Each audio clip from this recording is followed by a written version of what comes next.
Thank you, God, for bringing us home. Thank you, God, for allowing our country to be free. Thank you, God, for the wonderful nation that we live in. Tonight on News 19 at 11, an emotional journey to our nation's capital. Good evening. Thank you so much for joining us. I'm Kaylin Hagwood. It's been nearly 50 years since the Vietnam War. Still, the memories of those deadly days remain etched in the minds of veterans across our country. They made a promise to always honor their fallen comrades. This weekend, members with the State Combat Veterans Association did just that. Here's Emily Carell. Inside of this chartered plane is a group of Vietnam veterans who served the U.S. almost 50 years ago with no thanks when they returned home. This is the reception they should have had the first time. Welcome home, heroes. They are heroes.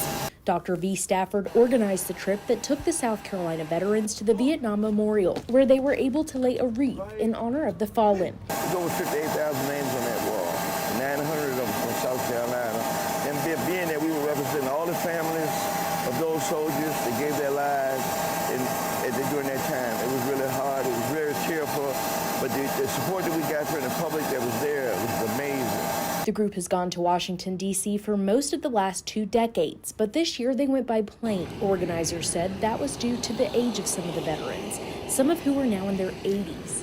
This year we called it a pilgrimage because when they went to Vietnam the first time, they were terrified, they were afraid, they were looking at death and all kinds of things. This time they knew what they would be facing, and they knew what the outcome was going to be. They knew they were coming home. And this time when they came home, they have the welcome that they did not get. Very good. Everything was and I mean, it was just amazing. And we're just so excited and delighted to have had that experience. And that's an experience that I wish that everybody could have. But unfortunately, everybody can't have that experience. And everybody had experience of serving in Vietnam or serving in the armed forces.